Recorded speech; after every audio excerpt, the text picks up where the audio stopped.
Welcome everyone. আজকে আমি class টেনের গ্যাসের আচরণ চ্যাপ্টারের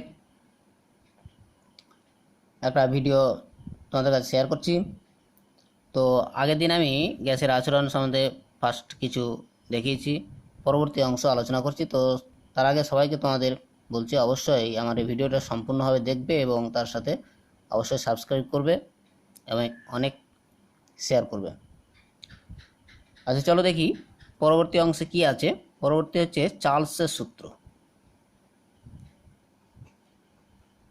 চার্লসের সূত্র দেখো, চার্লস বলতেই চাপ, অর্থাৎ চাপটা স্থির থাকবে, অর্থাৎ চাপ স্থির। তাহলে স্থির চাপে ভরটাও এখানে কি হবে, স্থির থাকবে। তাই স্থির চাপে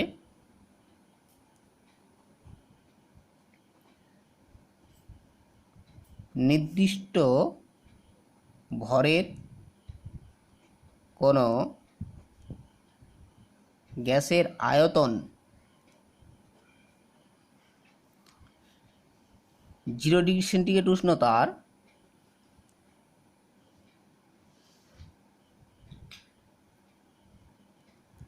কোনো গ্যাসের আয়তন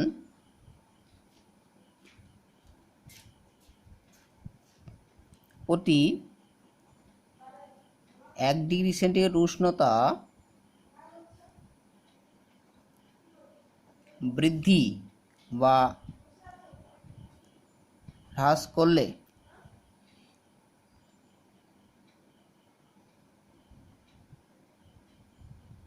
জিরো ডিগ্রি সেন্টিগ্রেড উষ্ণতার ওই গ্যাসের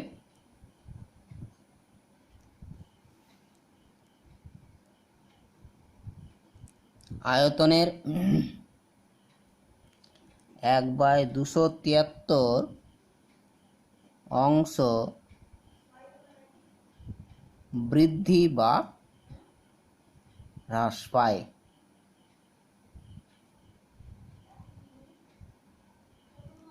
বোঝা গেল? আচ্ছা, স্থির চাপে নির্দিষ্ট ভরে কোনো গ্যাসের আয়তন প্রতি 1 ডিগ্রি সেন্টিগ্রেড উষ্ণতা বৃদ্ধি বা হ্রাস করলে 0 ডিগ্রি সেন্টিগ্রেড উষ্ণতা ওই গ্যাসের আয়তনের 1/273 অংশ বৃদ্ধি বা হ্রাস পায়। অর্থাৎ 1 ডিগ্রি সেন্টিগ্রেড উষ্ণতা যদি আমরা বৃদ্ধি করি, তাহলে 0 ডিগ্রি সেন্টিগ্রেড উষ্ণতার যে আয়তন ছিল তার 1/273 অংশ বৃদ্ধি বা হ্রাস পাবে। এটা হচ্ছে ব্যাপার। তো এই 1/200, এই যে ফ্র্যাকশন 1/273, এই ভগ্নাংশটা কি নাম আছে? একটা নাম আছে। এই ভগ্নাংশ বলা হচ্ছে আয়তন গুণাঙ্ক বলা হয়। আয়তন গুণাঙ্ক বলে। তো এখন আমরা চার্লসের সূত্র বিবৃতি পেলাম, এবার চার্লসের সূত্র ব্যাখ্যা করব। আচ্ছা, ধরে নিচ্ছি 0 ডিগ্রি সেন্টিগ্রেড উষ্ণতায়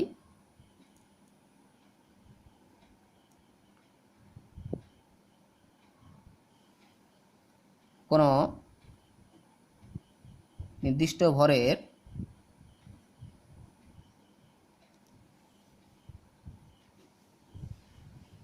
গ্যাসের আয়তন V0। এবার 1 ডিগ্রি সেন্টিগ্রেড উষ্ণতা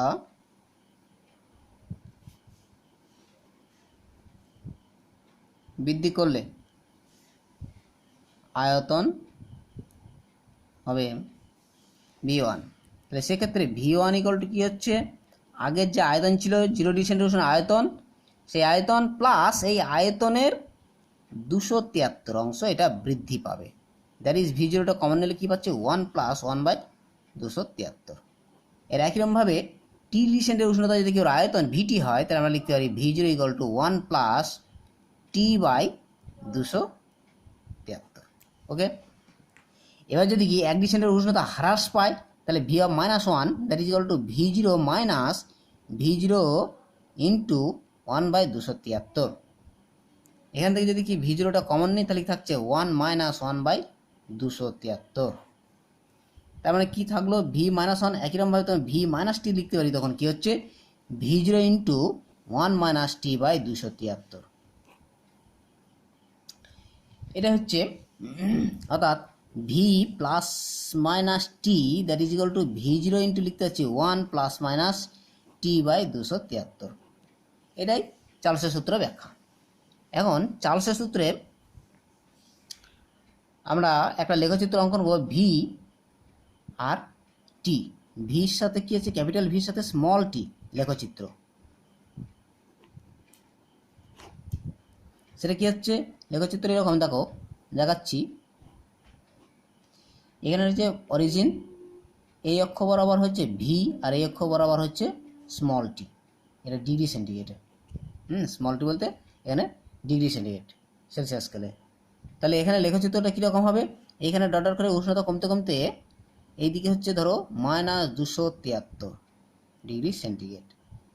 তো এইদিকে তোমার কী হচ্ছে লেখচিত্রটা এরকম আকারে পাওয়া যাবে, ঠিক আছে। তো ভিটি লেখচিত্র পেলাম। এখন পরম শূন্য উষ্ণতা বলতে কি বোঝাচ্ছে? পরম শূন্য উষ্ণতা অর্থাৎ যে উষ্ণতায় শূন্য উষ্ণতা, যে উষ্ণতায় কি হচ্ছে গ্যাসের কি হচ্ছে আয়তন শূন্য হয়ে যায়। আমরা এই সূত্র থেকে যদি নিয়ে আসি, দেখো আয়তন শূন্য কি হচ্ছে ভি, আয়তন কত টিডি, উষ্ণতা হচ্ছে -273। যদি মানটা বসায় দেখো তো ভি অফ -273, টির জায়গায় -273 বসাতে তাহলে কি হচ্ছে ভি জিরো ইন্টু 1 মাইনাস কত হচ্ছে 273/273। দেখো তো কি হলো V zero into 1 - 1 that is কি হলো V zero into 0 that is equal two 0। অর্থাৎ মানটা কি হলো ভি অফ -273 কি হচ্ছে ওর আয়তনটা শূন্য হয়ে গেল। অর্থাৎ তাহলে আমি কি বুঝলাম, অর্থাৎ যে উষ্ণতায় কোনো গ্যাসের আয়তন শূন্য হয়ে যায় সেই উষ্ণতা হচ্ছে পরম শূন্য উষ্ণতা। বুঝা গেল? তো এই পরম শূন্য উষ্ণতা মান কত? পরম শূন্য উষ্ণতা মান হচ্ছে -273 ডিগ্রি। -273 ডিগ্রি সেন্টিগ্রেড উষ্ণতাকে বলা হচ্ছে পরম শূন্য উষ্ণতা। এখন এটাকে ওপর বিভিন্ন রকম ঘুরে ফিরে প্রশ্ন করতে পারে। অর্থাৎ বলতে পারলে হয়তো -273 ডিগ্রি সেন্টিগ্রেড উষ্ণতাকে পরম শূন্য উষ্ণতা বলা হয় কেন? কারণ বলবে কি হচ্ছে -273 ডিগ্রি সেন্টিগ্রেড উষ্ণতায় কি হচ্ছে গ্যাসের আয়তন শূন্য হয়ে যায়, তাই কি বলা হচ্ছে এই উষ্ণতাকে বলা হচ্ছে পরম শূন্য উষ্ণতা। পরম শূন্য উষ্ণতা মান কত? -273 ডিগ্রি সেন্টিগ্রেড উষ্ণতা হচ্ছে পরম শূন্য উষ্ণতা মান। তা পরম শূন্য উষ্ণতা কাকে বলছে? যে উষ্ণতা কি হচ্ছে গ্যাসের আয়তন শূন্য হয়ে যায় তাকে বলছে পরম শূন্য উষ্ণতা। ওকে, বোঝা গেল? আচ্ছা, এবার হচ্ছে উষ্ণতা পরম স্কেল। উষ্ণতা পরম স্কেল আমি তোমাদের দেখাচ্ছি কীরকমভাবে। একটা সেন্টিগ্রেড স্কেল আছে, ধরো একটা সেন্টিগ্রেড স্কেল, একটা সেন্টিগ্রেড স্কেল, আর একটা ধরো কেলভিন স্কেল।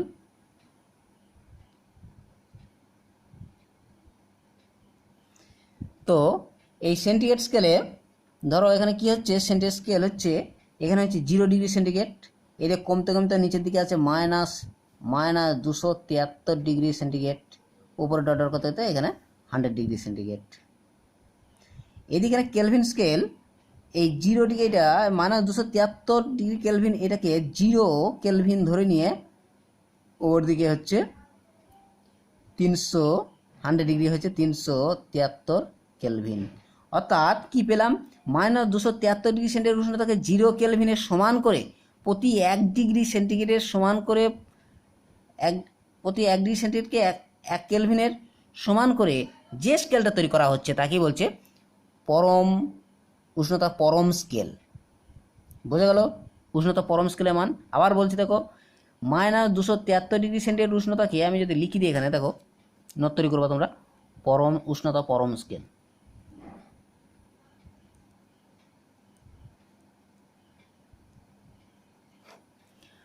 হচ্ছে -273 ডিগ্রি সেন্টিগ্রেড উষ্ণতাকে 0 কেলভিন এর সমান করে প্রতি 1 ডিগ্রি সেন্টিগ্রেড উষ্ণতা 0 কে এর সমান করে 1 কে এর সমান করে উষ্ণতার যে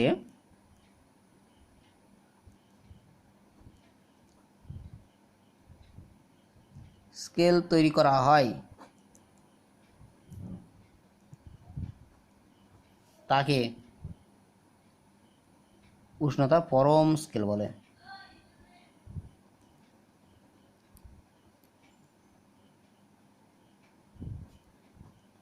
বোঝা গেল? এখন এই পরম স্কেলের সঙ্গে সেন্টিগ্রেড স্কেলের একটা সম্পর্ক আছে। সেন্টিগ্রেড স্কেলে একটা টেম্পারেচার যদি টি হয়, টি ডিগ্রি সেন্টিগ্রেড হয়, তা পরম স্কেলে সেই মানটা হবে কী হবে, T equal to capital T equal to T plus 273।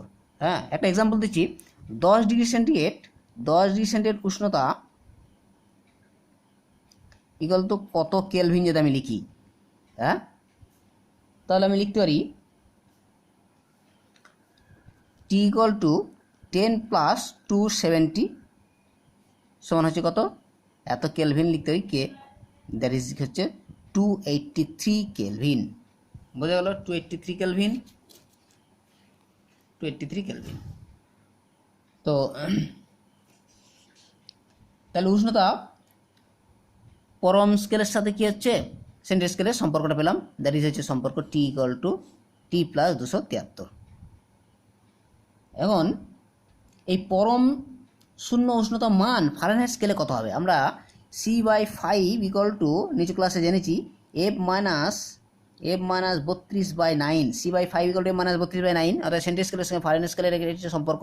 সেখানে যদি সেন্টিগ্রেড স্কেলে হচ্ছে -273 আমি এখানে পুট করি, -273/5 ইকুয়াল টু F-32/9, এখান থেকে ইমপ্লাই হবে এফ এর মানটা হচ্ছে তোমার -459.4 ডিগ্রি ফারেনহাইট।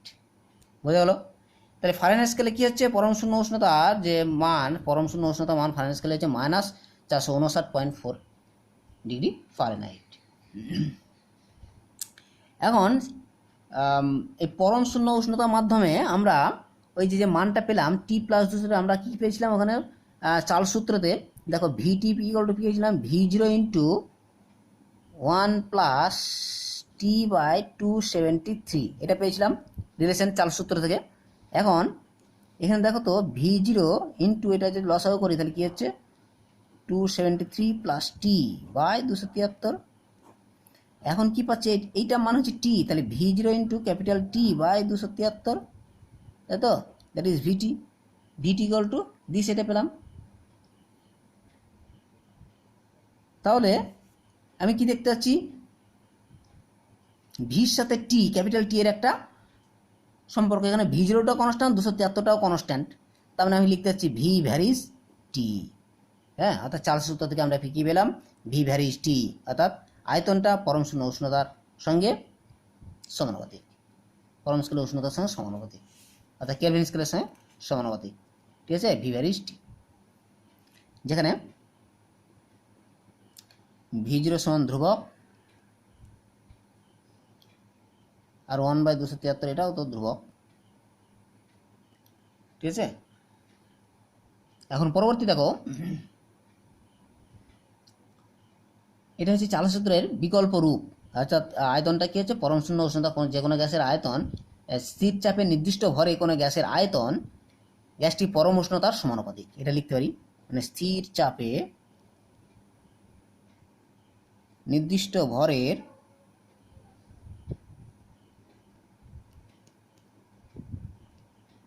কোনো গ্যাসের আয়তন তার পরম শূন্য উষ্ণতার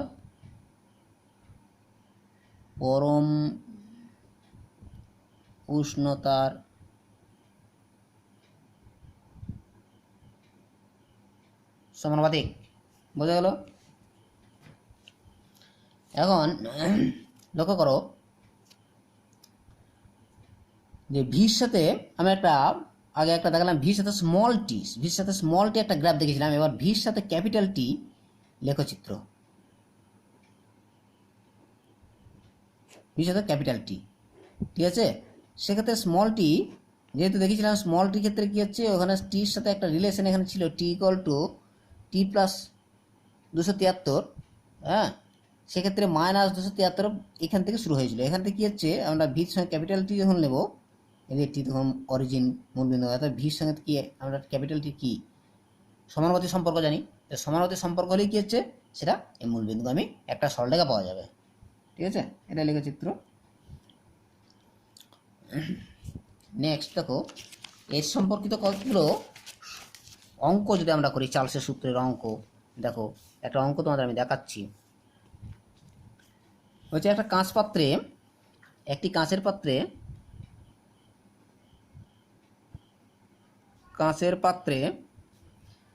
67 ডিগ্রি সেন্টিগ্রেড উষ্ণতার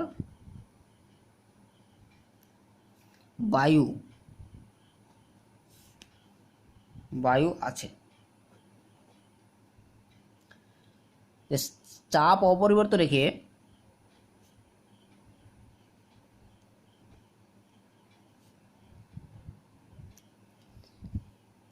উষ্ণতা বৃদ্ধি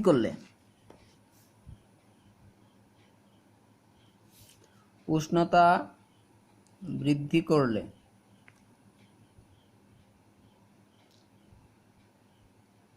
কোন উষ্ণতায়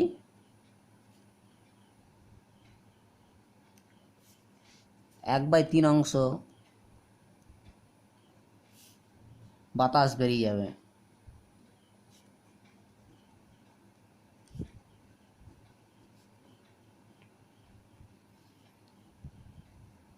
তো দেখো উষ্ণতা 700 ডিগ্রি সেন্টিগ্রেড, হ্যাঁ, তার মানে T1টা আমি লিখতে পারছি, T1 equal two 67 degree centigrade, মানে হচ্ছে 67 প্লাস 273 কেলভিন।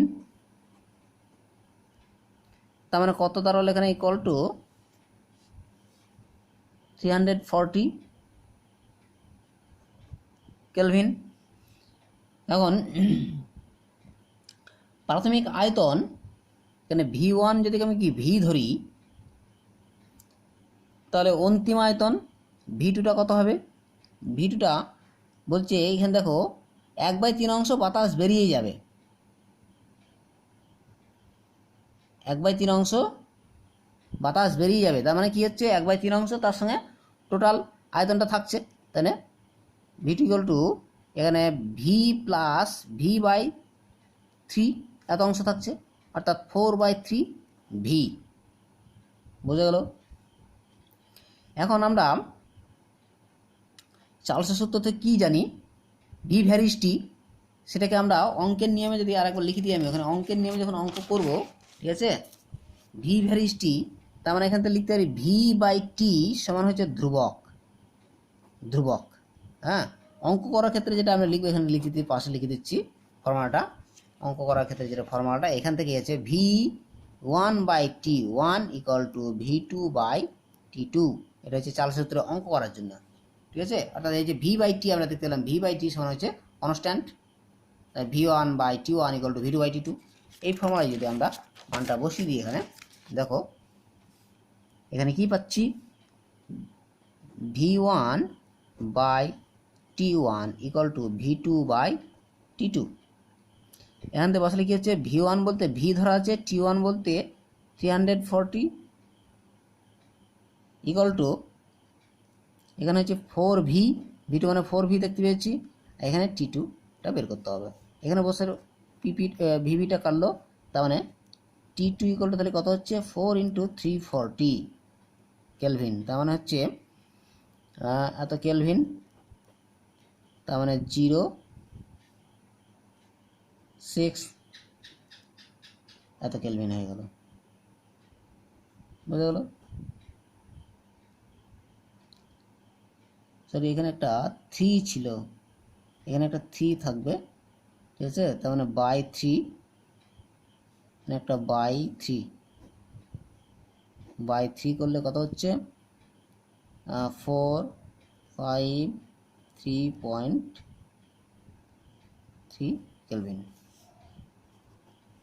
নেক্সট এরকম টাইপের তোমাদের চার্লসের সূত্র দেখতে লিখেছে, চাপটা দেখবা অপরিবর্তিত থাকবে, ঠিক আছে, আর চাপটা অপরিবর্তিত নির্দিষ্ট ভরটা থাকছে।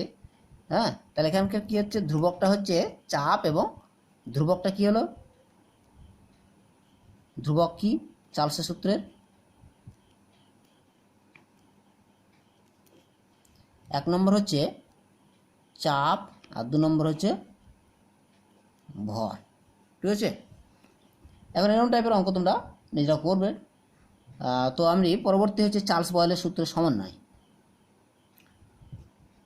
বয়েল ও চার্লস সূত্রের সমন্বয়। বয়েলের সূত্র আমরা কি জানি, ভি ভ্যারিজ 1/p, আর চার্লস সূত্রতে কি পারি, ভি ভ্যারিজ টি। এই দুটোকে একসাথে ভেদের নিয়ম হচ্ছে কি হলো, যৌগিক ভেদের নিয়ম হচ্ছে V varies T by P, that is P V varies T. তার মানে পি ভি বাই টি সমান হচ্ছে ধ্রুবক কনস্ট্যান্ট K1। তার মানে কি হলো, অঙ্কের ক্ষেত্রে আমরা লিখব V1 P1 V1 by T1 that is equal to P2 V2 by T2। এটা হচ্ছে সমন্বয় সূত্রের গাণিতিক রূপ, অর্থাৎ অঙ্ক করার ক্ষেত্রে আমরা কাজে লাগাবো। ওকে, এইরকম সমন্বয় সূত্রের ক্ষেত্রে আমি একটা অঙ্ক তোমাদের দেখাচ্ছি। ধরো সমন্বয় সূত্রের ক্ষেত্রে কি হচ্ছে, চাপ সবগুলোই কি হচ্ছে তোমার ভর বাদ দিয়ে চাপ, উষ্ণতা এবং আয়তন সবগুলোই কি পরিবর্তিত থাকবে। এটা লক্ষ্য করে দেখবে কি সবগুলোই তিনটে টার্ম, চাপ, উষ্ণতা এবং আয়তন তিনটে যদি পরিবর্তিত হয় তাহলেই বুঝতে পারবে কি হচ্ছে এটা সমন্বয় সূত্রের অঙ্ক আছে। তো আমরা দেখি কি একটা অঙ্ক দেখছি, দেখো বলছে 27 ডিগ্রি সেন্টিগ্রেড উষ্ণতায়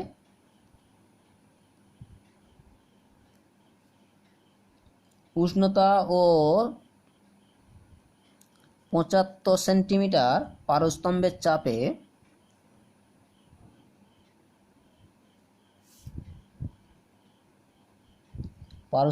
চাপে কোনো গ্যাসের আয়তন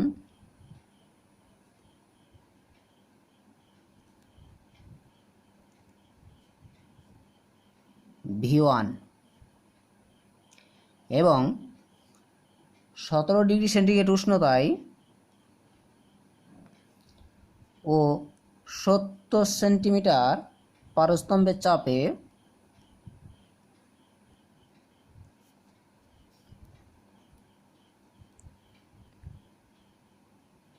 ওই গ্যাসের আয়তন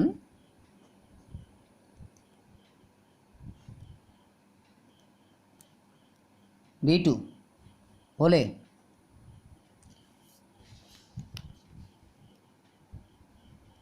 V1 is to V2 সমান কত, V1 is to V2 কত হবে। তো লক্ষ্য করো এখানে দেওয়া আছে উষ্ণতা এত, উষ্ণতা পরিবর্তন হচ্ছে দেখো 27 থেকে 17, হ্যাঁ, চাপ ছিল কত এখানে 75 থেকে এখানে হয়েছে চাপ 70, হ্যাঁ, আয়তন আগে আয়তন ছিল V1, এখন আয়তন হচ্ছে V2, তাহলে আয়তন পরিবর্তন, তাহলে দেখতে পাচ্ছি চাপ, উষ্ণতা, আয়তন তিনটেই কী হচ্ছে পরিবর্তিত, তাহলে এটা সমন্বয় সূত্র। হ্যাঁ, তো সেক্ষেত্রে আমরা লিখি নিয়ে ডাইরেক্ট ফর্মুলাগুলি বসে দিলে হয়ে যাবে। P1 ইকুয়াল টু 75 এত centimetre Hg, T1 equal two 27 plus 273 মানে 300 কেলভিন, V1 এটা হচ্ছে V1ই থাকছে, আর এখানে P2 দেখে নাও তো সাথে P2 ইকুয়াল টু কত হচ্ছে, P2 হচ্ছে 70 সেন্টিমিটার Hg, আর T2টা কত হচ্ছে, T2 হচ্ছে 17 প্লাস 200 মানে 290 কেলভিন। এখন সূত্রটা হচ্ছে P1 V1 by T1 equal to P1 V1 by T1 equal to P2 V2 by T2, that implies মানটা যদি বসাই 75 ইন্টু V1, T1 হচ্ছে 300 ইকুয়াল টু 70 V2 290, ইমপ্লাইজ করছে 0 0 কাটলো এখানে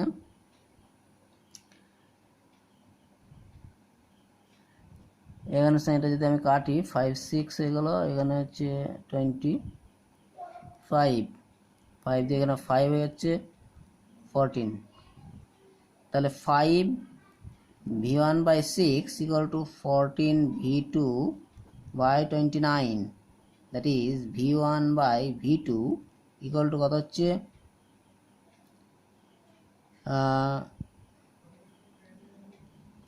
84 বাই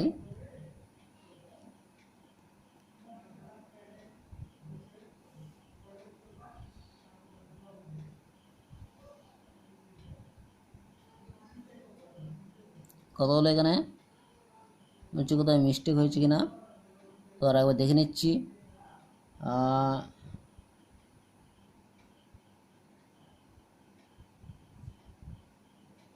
আচ্ছা একবার কাটাকাটি করি, কোথায় কাটাকাটি তো ডিস্টার্ব হচ্ছে মনে হচ্ছে, যে মানটা বসেছে আর একবার 75 into v1 by 300 equal to 70 v2 by 290, তাহলে v1 by v2 that is equal to কত হচ্ছে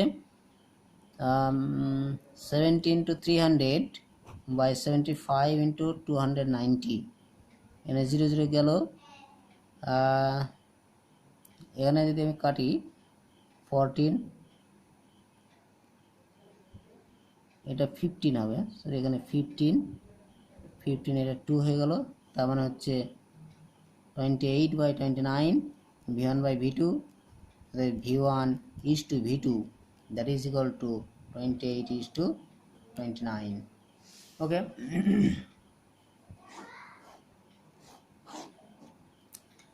এখন দেখো পরবর্তী হচ্ছে আদর্শ গ্যাস। আদর্শ গ্যাস বলতে আমরা যে সমন্বয় সূত্রটা দেখেছিলাম P1 V1 by T1 equal to ধ্রুবক, অর্থাৎ PV by T equal to ধ্রুবক, হ্যাঁ অর্থাৎ ধ্রুবকটা যদি কে ধরি, হ্যাঁ তাহলে PV বাই T এটা ইকুয়াল টু কে, তাহলে PV ইকুয়াল টু KT, হ্যাঁ তা যে সমস্ত gas PV equal to KT এই সমীকরণ মেনে চলে তাদেরকে বলা হচ্ছে আদর্শ গ্যাস। বোঝা গেল, আদর্শ গ্যাস। এখন যারা এই সূত্র মেনে চলে না তাদেরকে বলা হচ্ছে বাস্তব গ্যাস। এখন পরবর্তীকালে আমরা এই আদর্শ গ্যাসের সমীকরণটা পরে বের করব, হ্যাঁ আদর্শ গ্যাসের সমীকরণটা অ্যাভোগাড্রো সূত্র প্রকল্পের সাহায্যে নিয়ে ওটা বের করতে হবে। তো আমরা অ্যাভোগাড্রো প্রকল্পতে যাই। অ্যাভোগাড্রো প্রকল্প কি বলছে, যে কোনো গ্যাসের একই চাপ উষ্ণতায় যে কোনো গ্যাসের সমায়তন সকল গ্যাসই কি হচ্ছে সমান সংখ্যক অণু থাকবে, একই চাপ উষ্ণতা একই হতে হবে, সকল গ্যাসের মধ্যে সমান সংখ্যক অণু থাকবে।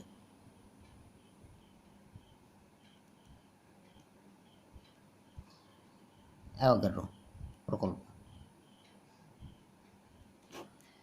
সকল গ্যাসের মধ্যে একই চাপ উষ্ণতায় সমায়তন সকল গ্যাসের মধ্যে সমান সংখ্যক অণু বর্তমান, এটা হচ্ছে অ্যাভোগাড্রো প্রকল্প। তো পরবর্তী হচ্ছে গেলুকাস। গেলুসাক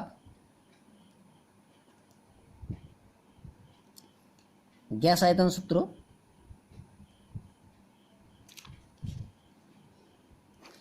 গেলুসাকের গ্যাস আয়তন সূত্রটা কি? গেলুসাকের গ্যাস আয়তন সূত্র বলছে একই চাপ উষ্ণতায় বিক্রিয়ক পদার্থ এবং বিক্রিয়াজাত পদার্থ আয়তন একটা সরল অনুপাতে থাকবে, অর্থাৎ বিক্রিয়ক পদার্থ যারা বিক্রিয়া করছে আর বিক্রিয়াজাত পদার্থ বিক্রিয়ার ফলে যা উৎপন্ন হচ্ছে যদি চাপ উষ্ণতা একই থাকে তাহলে বিক্রিয়ক পদার্থের সাথে বিক্রিয়াজাত পদার্থের আয়তন অনুপাত কী হবে, সরল হবে। বোঝা গেল? এখন মোলার আয়তন। মোলার আয়তন বলতে কী বোঝাচ্ছে? মোলার আয়তন বলতে বোঝাচ্ছে এক মোল যে কোনো গ্যাসের আয়তনকে বলছে মোলার আয়তন। তাই মোলার আয়তনের মানটা কত? 22.4 লিটার। মনে রাখবে 22.4 লিটার, এত হচ্ছে মোলার আয়তন। এই মোলার আয়তনের মান হচ্ছে 22.4 লিটার, অর্থাৎ যে কোনো গ্যাসের এক মোল যে কোনো গ্যাসের আয়তন হবে 22.4 লিটার। এক মোল যে কোনো গ্যাসের আয়তন হবে 22.4 লিটার, অর্থাৎ এই যে 22.4 লিটার এটা হচ্ছে ওই গ্যাসের মোলার আয়তন, অর্থাৎ 1 মোল যে কোনো গ্যাসের আয়তনকে আমরা বললাম কি মোলার আয়তন। তাহলে অন্যভাবে ডিফাইন করতে হলে অ্যাভোগাড্রোর সূত্রে কী হচ্ছে, মোলার আয়তন মান হচ্ছে 22.4 লিটার। বোঝা গেল? এখন একটা জিনিস আমরা দেখাবো, অ্যাভোগাড্রোর সূত্রের সাথে গেলোসার সূত্র ব্যাখ্যা। ঠিক আছে, অর্থাৎ এ সঙ্গে বি যুক্ত হয়ে কি উৎপন্ন করছে, সি। সাপোজ সি উৎপন্ন করছে, হ্যাঁ, এখানে কি হচ্ছে, এখানে এক্স সংখ্যক অণু আছে, এটা ওয়াই সংখ্যক অণু আছে, এখানে উৎপন্ন হচ্ছে জেড সংখ্যক অণু। ঠিক আছে, তাহলে আয়তনটা কত হবে? এখন অ্যাভোগাড্রোর সূত্র কি বলেছিল, একই চাপ উষ্ণতায় সমায়তন সকল গ্যাসের মধ্যে সমান সংখ্যক অণু থাকবে, সমান সংখ্যক অণু থাকবে। তাহলে এ গ্যাসের এক সংখ্যক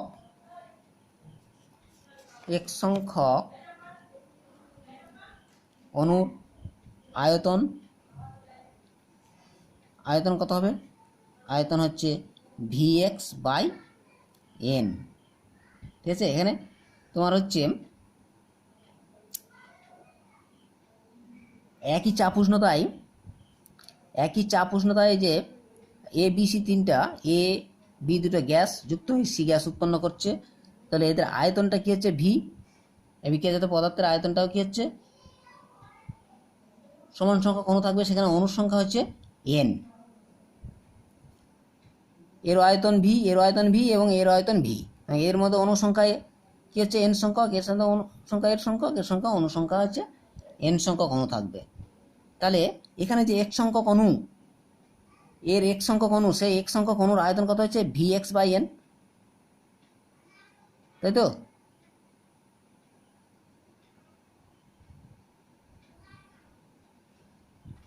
এখন যদি বি গ্যাসের ওয়াই সংখ্যক গ্যাসের অণু হচ্ছে Vy/n, একই রকম কি সি গ্যাসের জেড সংখ্যক অণুর আয়তন হচ্ছে Vz/n। তাহলে অনুপাতটা কি হচ্ছে দেখো, এখানে Vx/n অনুপাত Vy/n অনুপাত Vz/n।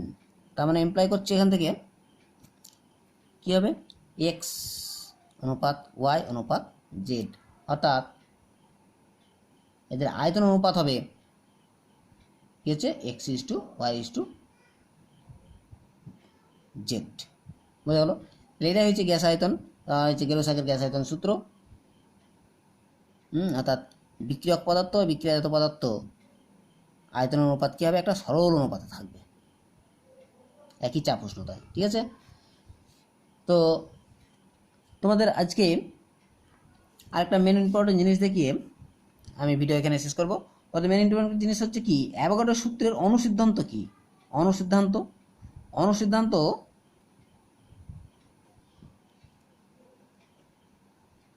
সূত্রের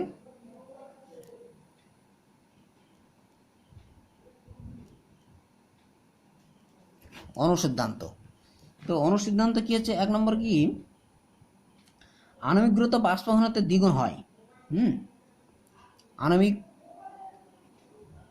আণবিক গুরুত্ব সমান 2 × বাষ্প ঘনত্ব। 2 নম্বর হচ্ছে নিষ্ক্রিয় গ্যাসগুলি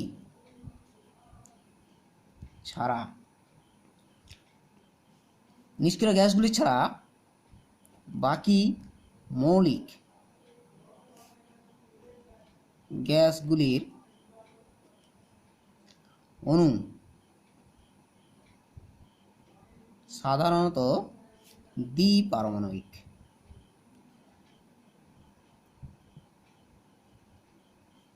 হবে 3 নম্বর হচ্ছে এনটিপিতে মানে প্রমাণ চাপ উষ্ণতায় 1 মোল যে কোনো গ্যাসের আয়তন সমান 22.4 লিটার। বুঝা গেল? আর নেক্সট আর একটা হচ্ছে কি, অ্যাভোগাড্রো সূত্রের সীমাবদ্ধতা কোথায়।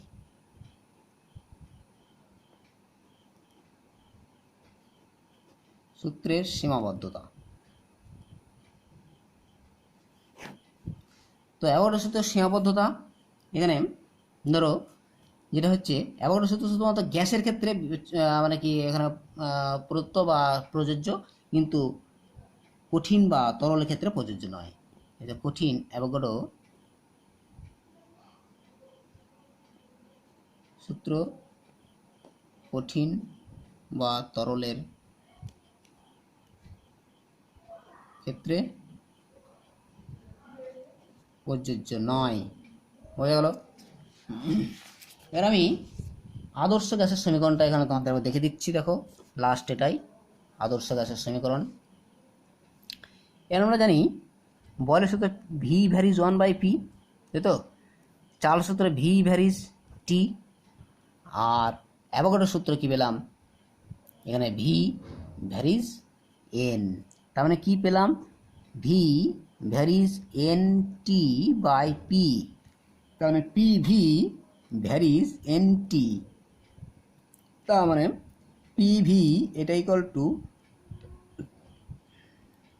N R T. কেন আর হচ্ছে ধ্রুবক।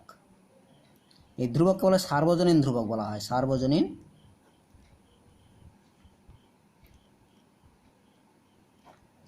ধ্রুবক। ঠিক আছে, তাহলে P V equal to N R T. এই যে সমীকরণটা এটাই পেলে হচ্ছে এন মোলু, এন মোলের, এটাকে এন হচ্ছে মোল সংখ্যা, এন ইকুয়াল টু এখানে হচ্ছে মোল সংখ্যা। তাহলে এন মোল গ্যাসের ক্ষেত্রে PV equal to N R টি, এটা হচ্ছে আদর্শ গ্যাসের সমীকরণ। যদি এন ইকুয়াল টু 1 হয় তখন কি হবে পিভি ইকুয়াল টু আর টি হবে। ওকে, আচ্ছা এখন এই এন ইকুয়াল টু মোল সংখ্যা, মোল মানে কি হচ্ছে পিভি ইকুয়াল টু মোল মানে কি হচ্ছে ওয়েটকে তার যদি কি আণবিক ওজন দিয়ে যদি ভাগ করি, এম দিয়ে ভাগ করলাম, তাহলে এটা হচ্ছে ওয়েটটাকে আণবিক ওজন যদি ভাগ করি এম দিয়ে, হ্যাঁ, তাহলে পেয়ে যাচ্ছি মোল সংখ্যা। তাহলে এনের জায়গায় আমি লিখতে পারি W/m।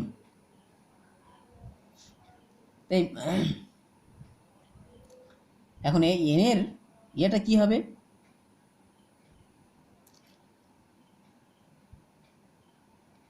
এই এনের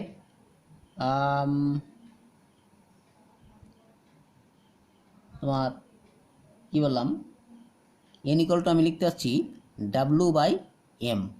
তো W/m, W বলতে ভর, আর এখানে হচ্ছে আণবিক ওজন। ঠিক আছে, এখানে লিখলাম ভর বাই আণবিক ওজন। তাহলে আদর্শ গ্যাসের সমীকরণটা আমরা পেয়ে গেলাম। এখান থেকেও 2-1টা অঙ্ক তোমরা করতে পারবে। হ্যাঁ, তো আজকের ভিডিও এই পর্যন্তই। পরবর্তী ভিডিও তোমরা দেখতে হবে। পরবর্তী ভিডিওতে পরবর্তী চ্যাপ্টার বা এর সম্বন্ধে যদি কোনো সমস্যা থাকে তোমরা অবশ্যই জানাবে। হ্যাঁ, আর তোমাদের একটাই রিকোয়েস্ট, অবশ্যই যেন ভিডিওটি সম্পূর্ণ দেখবে, তার সাথে অবশ্যই যেন সাবস্ক্রাইব করবে, অনেক শেয়ার করবে। তোমাদেরকে অনেক ধন্যবাদ জানিয়ে আজকে ভিডিও এখানে শেষ করছি।